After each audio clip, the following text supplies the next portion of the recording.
All right, let's create a spreadsheet that we can use to calculate normal distribution solutions. So create a blank spreadsheet in Google Sheets.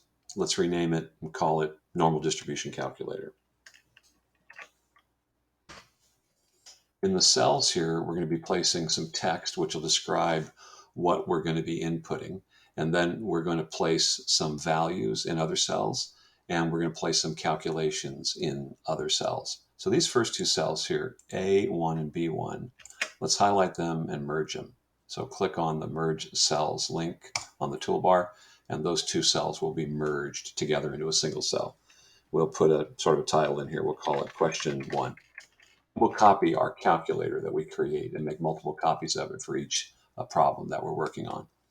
So let's start inputting the types of information that we're going to be providing to this calculator. One will be sample size, and that's typically referred to with the letter N. So enter the word sample size, open parentheses, N in cell number A3. Typically, you're also given an average or a mean for a normal distribution problem, and typically it's referred to as the mean. So let's put in mean, but in parentheses we'll put average because the two things are interchangeable, and sometimes you get the word average and sometimes you get the word mean. We'll type in the word standard deviation. We'll type in the word standard error. And those two things are basically interchangeable, and I'll describe in a couple of minutes why we have two fields for that. And then down here, we're going to place the word high and the word low. So high and low, and then we're going to place the word probability. So this field, we're going to change the colors of these fields now to distinguish which ones are calculated and which ones are going to be input by you. So probability is going to be a calculated field. So let's just have a standard that's going to be colored gray. So I'm going to fill in that field with the color gray. That means this is going to be calculated automatically. High and low, these are going to be input by you. Your fingers will put in values into these fields. So let's change those to be green. That's going to be stuff you actually input. Standard error is going to be calculated, so that's going to be the color gray. I'll just copy this cell and paste it. That's kind of a fast way to get the color there. And sample size and mean and standard deviation. We have a cat visit here. Sweetie, you got to go. Sorry, buddy. The green field will be sample size N, average, and standard deviation.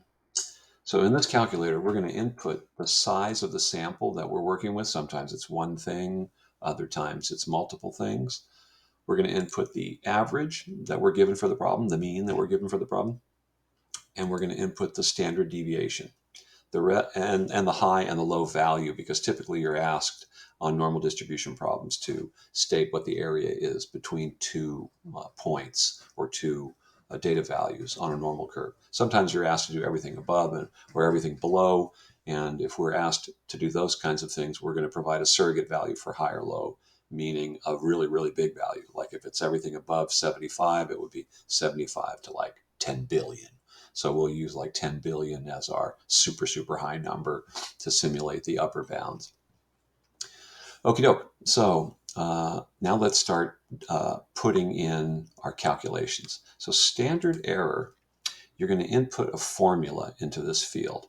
And that's going to be the standard deviation divided by the square root of n, which is the sample size. So here's how to do a calculation like that.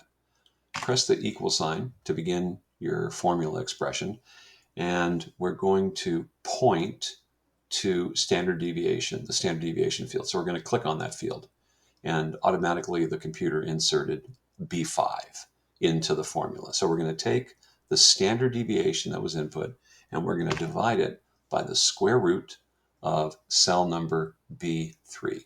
And the way you do square roots in Google Sheets is SQRT, open parentheses. We're going to click on sample size and then press close parentheses.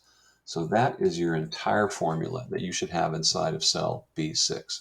equal B5 divided by SQRT, open parentheses, B3, close parentheses. And you're going to press enter. And we have division by 0. It's an error message because we don't have any values inside of our fields yet. So let's put a sample size of 1 here.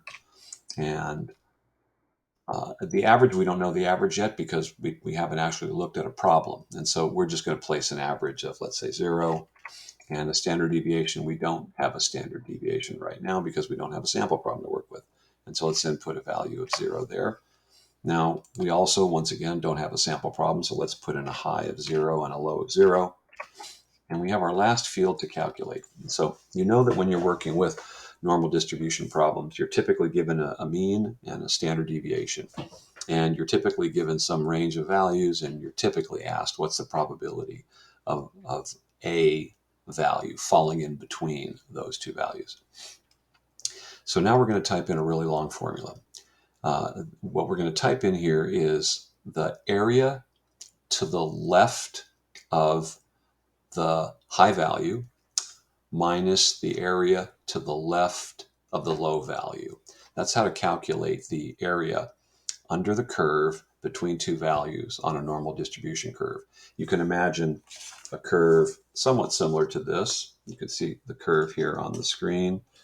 Imagine that this value here would be, what is that? Let me put the arrow next to it here. This would be the high value.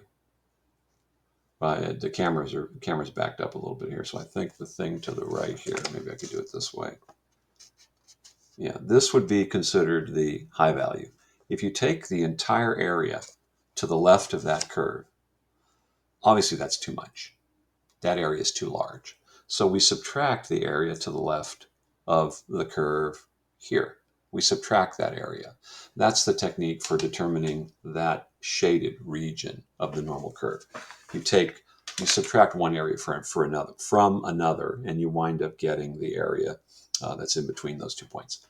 So the way you do that in Google Sheets is with the norm dist function, the normal distribution function. So I'm going to widen this field a little bit here so you can see the formula we're typing in.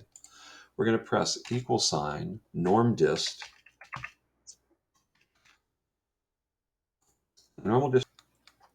and click on the question mark to see the parameters that are available to the norm dist function. The first is the value that you're interested in calculating the area to the left of. And we want our high value, which would be this value here. So we're going to click on the cell B8. So far you should have equal norm dist B8. We're going to press comma, and we want the average or the mean, which is in cell number B4. Press comma again, and now we want the standard deviation. But we're going to point to the standard error field here. And the reason why we're doing that is because when our sample size is 1, the standard error and the standard deviation are exactly the same number numerically. Remember that the standard error is calculated by taking the standard deviation and dividing it by the square root of n. Well, if n is 1, then the standard error is equal to the standard deviation. Now, if n is greater than 1, the standard error will be adjusted to reflect the sample size. And that's the idea behind the central limit theorem. The standard deviation of an average plotted on a normal curve will always be the standard error, the standard deviation divided by the square root of n. So for that reason, we can always point at the standard error field. So that inserts the cell B6, and we press comma, and we type in true because we want a cumulative area. We want to take the entire area to the left of that value.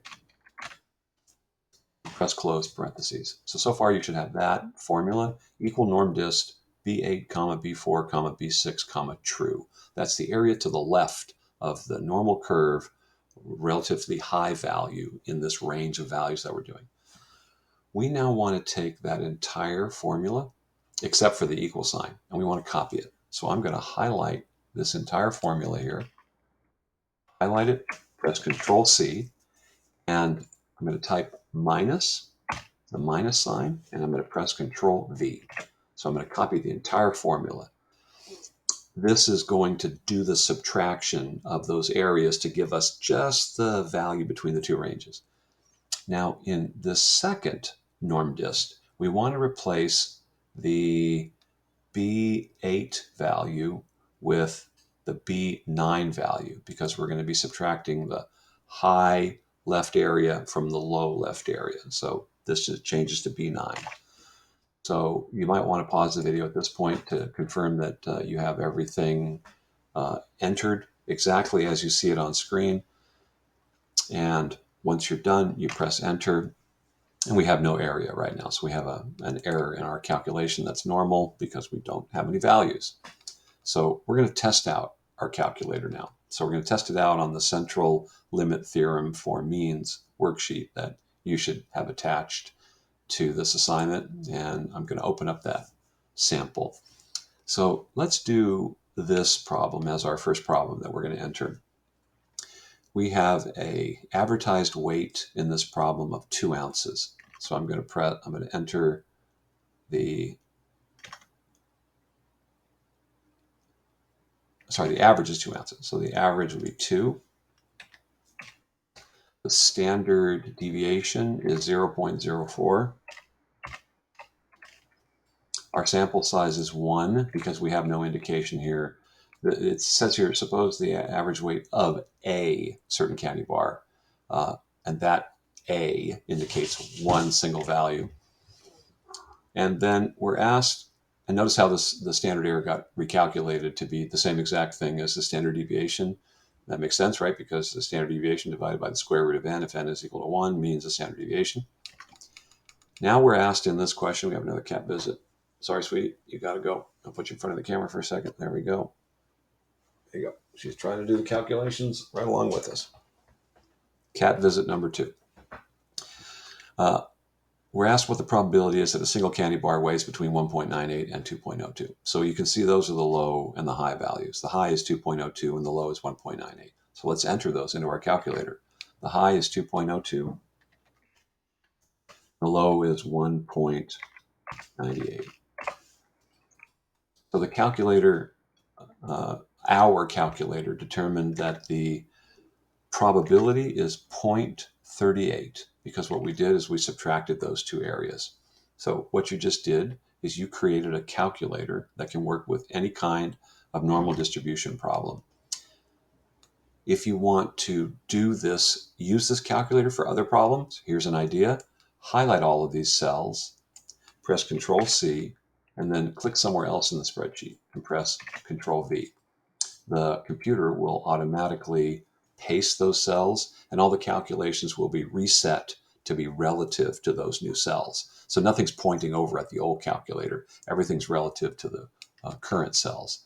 So I'm going to click on this little diamond or this little rectangle in the upper left-hand corner, and then I'm going to double-click on any column. And that will automatically resize the fields to make them look sort of nicer looking. And then you can change this to be, let's say, question number 2, and change whatever values you want here back to defaults and to set your calculator up for the next kind of problem that you're working with. So that's how to create a normal distribution calculator using Google Sheets and how to apply it to various normal distribution problems.